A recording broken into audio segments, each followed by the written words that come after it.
आइए देखते हैं, मजा आएगा। अभी मजा आएगा ना भिड़ो। कि भारत ने मजबूती से डटकर उस चुनौती का सामना किया है, चाहे वो डीजल हो, चाहे पेट्रोल हो, चाहे एलपीजी हो। चुनौतियां हो सकती हैं, लेकिन कहीं भी कमी नहीं हुई। हमारे महामानव की है तो महामानव बेचारे बहुत व्यस्त हैं आजकल, वो मेडल बटोरने में और खरीदने में वो लगे हुए हैं। रसोई का ज्यादा इतना आपने जिक्र नहीं किया, टॉपिक तो रसोई का था। महंगाई ना बढ़ी है, ना दवाई का 900 दवाइयों का दाम नहीं बढ़ा है, हवाई यात्राएं नहीं बढ़ी है, पेट्रोल डीजल का दाम तो देखिए ना जी, कितना तेल कंपनियां 11 रुपए प्रति लीटर कमा रही है, पर आम लोगों को कोई राहत नहीं है। सरकार को इसकी कोई चिंता नहीं है। महंगाई है ही नहीं जी, कोई महंगाई नहीं है। बेकार में यहाँ बहस हम लोग करते हैं जी रोज। ईरान युद्ध में भारत घर रसोई बचा पाया। आपका समय शुरू होता है अब। इस सरकार की सबसे बड़ी खासियत यह है कि ये सरकार मानती नहीं कहीं कोई संकट होता है। अप्रैल से जून 3 क्वार्टर में 5,663 करोड़ का प्रॉफिट इंडियन ऑयल का अकेले था। सिर्फ अपने देश के प्रधानमंत्री को 28 देशों ने, जिसमें इस्लामिक मुल्क भी है, हाईएस्ट सिविलियन अवार्ड दिया है। ये बात इनसे पचती नहीं। प्रधानमंत्री जी तो लगातार एक से एक बातें कर रहे हैं और विदेश में घूम रहे हैं। वाकई ये कहावत है ना, मस्त राम मस्ती में आग लगे बस्ती में। देश चाहे जितना बर्बाद हो जाए, मोदी जी को अपने मेडल से ही चिंता है और मेडल के अलावा उनको कुछ नहीं लेना देना। A few moments later. मालिक वो देखो वो देखो। संकट और चुनौती की स्थिति थी, लेकिन यह कैसे पता चलेगा कि भारत ने मजबूती से डटकर उस चुनौती का सामना किया है? मैं कहता हूं इसमें 3 बड़े पार्टिसिपेंट्स हैं। सबसे पहले सरकार।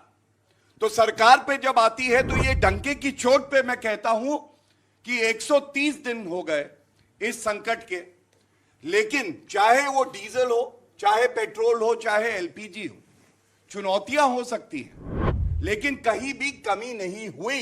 ये क्या बात करते हैं यार। ये बहुत बड़ी उपलब्धि है, दिखाता है कि अगर संकट भी आएगा तो भारत का जो रूप है वो इतना विशाल है कि हमें कोई हरा नहीं सकता है। दूसरी बात, नागरिक।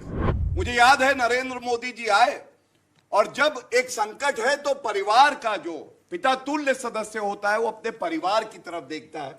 उन्होंने एक अपील करी, उन्होंने कहा हमें ये कदम उठाने होंगे जिसमें फॉरेन ट्रैवलिंग पे कमी हो, जिसमें सोना ना खरीदा जाए। और यहां की जनता को और भारत की जनता को मैं सैल्यूट करता हूं कि उन्होंने अपने देश के प्रधानमंत्री का आह्वान स्वीकार किया और भारत को विजयी बनाया। तो आपको 10 on 10 मिलता है बहस के बाजीगर में। अभी बदत है भाई, अभी बदत है कि क्या ईरान युद्ध में भारत घर रसोई बचा पाया? आपका 1.5 मिनट का समय शुरू होता है। नमस्कार साथियों, हमारे घर पे प्रभु राम की बड़ी असीम कृपा है। और सही पूछिए तो पूरा जो रसोई घर है वो राम भरोसे ही चल रहा है। खुद राम, प्रभु राम का घर भी उसी स्थिति में है। जहां तक बात हमारे महामानव की है तो महामानव बेचारे बहुत व्यस्त हैं आजकल। आप लोगों को कहा था ना, विदेश नहीं जाना है, त्याग करना है। वो भी कभी कभी घर वापसी उनकी होती है, कभी कभी घर आते हैं। गजब बेइज्जती है। बाहर वैसे आए दिन आजकल वो मेडल बटोरने में और खरीदने में वो लगे हुए हैं, कोई बात नहीं। अब बात आती है टॉपिक पर, जो टॉपिक पर हमारे आपने आज रखा है, ईरान युद्ध में भारत घर रसोई बचा पाया। अरे भाई, मैं सभी जज सम्मानित महानुभावों से अनुरोध करूंगा कि आज कोई जरूरत नहीं है बहस बाजीगर में मुझे कोई नंबर देने की, प्लीज नहीं दीजिएगा। ये बड़ा ही अच्छा टॉपिक है, इस टॉपिक पर क्या बहस करना और बाजीगर बनना। यही नहीं, अभी और सुनिए। सच पूछिए तो किसी के घर में कोई गोला बारूद नहीं गिरा जी। सही पूछिए तो इस पूरे देश में जो है सब चीज सुरक्षित था जी। ईरान का एक फुसफुसिया ड्रोन भी नहीं आया जी। यहाँ अमेरिका का आया था एक, वो पनडुब्बी हमारे जल क्षेत्र में, लेकिन भारत का एक आदमी भी उसमें कुछ दिक्कत नहीं हुई। ईरान वाले मारे गए जी। बात तो सही है। हम सुरक्षित हैं। 8% मात्र हमारा रुपया गिरा है, 10% शेयर मार्केट गिरा है। हवाई चप्पल वाले वैसे भी कभी नहीं हवाई जहाज में यात्रा करते थे, थोड़ी यात्रा का बढ़ गया। रसोई वाले लाइन में लगे हुए थे रसोई गैस लेकर के और डीजल पेट्रोल लेने के लिए, और वहां डीजे भी सुन रहे थे मुफ्त में। तो ये देश के सरकार की बड़ी मेहरबानी थी जी। इसलिए अब देश सुरक्षित है। महामानव जी फिर आएंगे, आप लोगों को बड़ा बड़ा प्रवचन देंगे, फिर विदेश चले जाएंगे।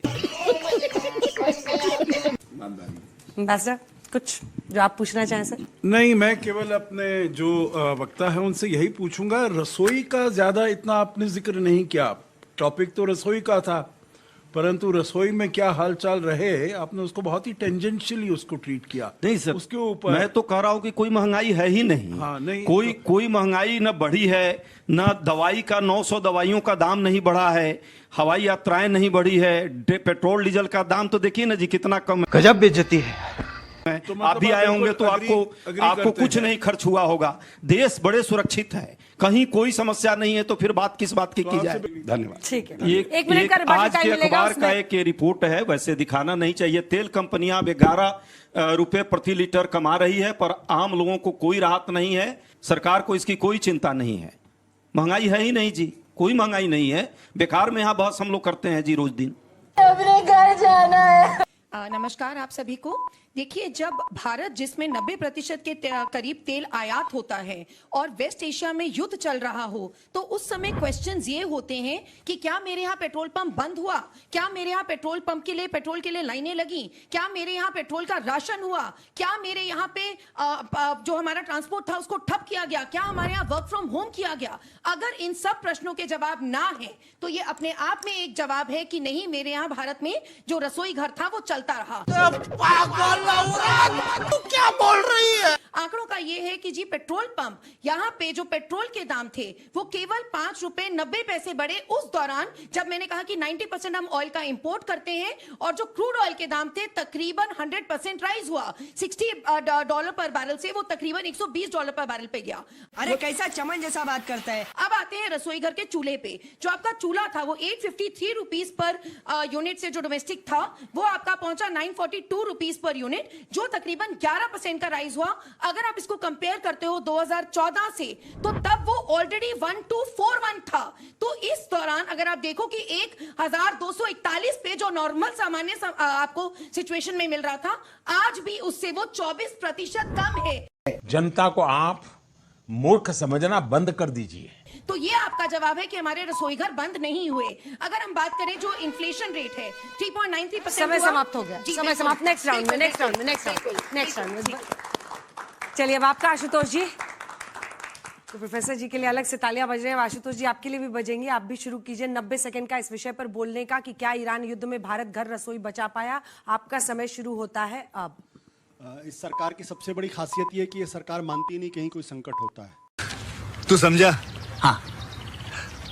नहीं, तू समझा नहीं। तो इसलिए हमारे एलपीजी का कोई संकट नहीं था, क्योंकि जो इतने बड़े पैमाने पर लोग शहरों को छोड़कर अपने अपने घरों में चले गए, लाखों की संख्या में गए, वो एक रिकॉर्ड है। अगर उस वक्त अगर आप अखबार खाली निकाल के देख लेंगे तो रोज आपको पता चलेगा किस तरीके से पैनिक बाइंग हो रही थी, किस तरीके से ब्लैक मार्केटिंग हो रही थी, किस तरीके से 4000 5000 में सिलेंडर्स मिल रहे थे, लेकिन कोई संकट नहीं था। हकीकत ये थी कि 4 lakh barrel per day LPG की सप्लाई की क्राइसिस थी उस वक्त। 4 लाख हो भी सकती है, 60% हम चूंकि इंपोर्ट करते हैं और 90% उस इलाके से आता है, तो जाहिर सी बात ये तो संभव है। लेकिन ये दिक्कत क्यों पैदा हो रही थी? यही नहीं, अभी और सुनिए। दिक्कत इसलिए पैदा हो रही थी क्योंकि हमने जिस तरीके से अपना प्रोडक्शन बूस्ट करना चाहिए था, हमने प्रोडक्शन बूस्ट नहीं किया। खुद मिनिस्ट्री के अपने रिकॉर्ड हैं जो कहते हैं कि हमारा प्रोडक्शन लगातार एलपीजी का गिरा है। हमें जिस तरीके से अपने स्टोरेज को बढ़ाना चाहिए था, हमने उस तरीके से स्टोरेज को नहीं बढ़ाया है। ये संकट, लेकिन सरकार नहीं मानती इस बारे में। सरकार कहती है सब कुछ चंगा है, बहुत अच्छा है, बहुत अच्छी बात, मुझे इसमें कोई दिक्कत नहीं। पेट्रोल डीजल के बारे में बात कर लेते हैं। आज भी हिंदुस्तान का आदमी 105, 106, 110 रुपए के हिसाब से आप पेट्रोल खरीद रहे हैं। क्यों खरीद रहे हैं? जब $115 था तब आपसे कहा गया कि आप एक्स्ट्रा दीजिए। आज लगभग 50% कम हो गया है, फिर भी आप उसी दाम पे दे रहे हैं। ये गड़बड़ है बाबा। नहीं, एक प्रश्न है आशुतोष जी से। हाँ। इंडिया का जो अपना बास्केट प्राइस है $156 हो गया था, आपको याद होगा 23 मार्च को $156 हो गया। तो तब उस समय तो 100 रुपए से लेकर 200 रुपए तक नहीं इंक्रीज हुआ। क्या कहना क्या चाह रहे हैं भाई आप? तो अब आप कहते हैं और 200 रुपए नहीं, उससे भी ज्यादा होना चाहिए, क्योंकि दाम इतने ज्यादा बढ़ गए थे। परंतु अब तो आप कह रहे हैं जो उसमें कम। देखिए, जब वो लॉस, मतलब ये जो आर्ग्यूमेंट है, लॉस जो मार्केटिंग कंपनीज ने उस टाइम फेस किया, उसमें थोड़ा सा लॉस की कमी हो गई है। अभी बदत है भाई, अभी बदत है। देखिए, पहली बात तो ये है कि ये आपके पास डेटा कहाँ से, मैं पूरे सम्मान के साथ कहना चाहता हूँ कि जो ऑयल कंपनीज हैं वो घाटे में थी। 2023-24 ऑयल कंपनीज 1,30,000 करोड़ के फायदे में थी। 2024-25 ऑयल कंपनी, सारी ऑयल कंपनीज ये 80,000 करोड़ के प्रॉफिट में थी।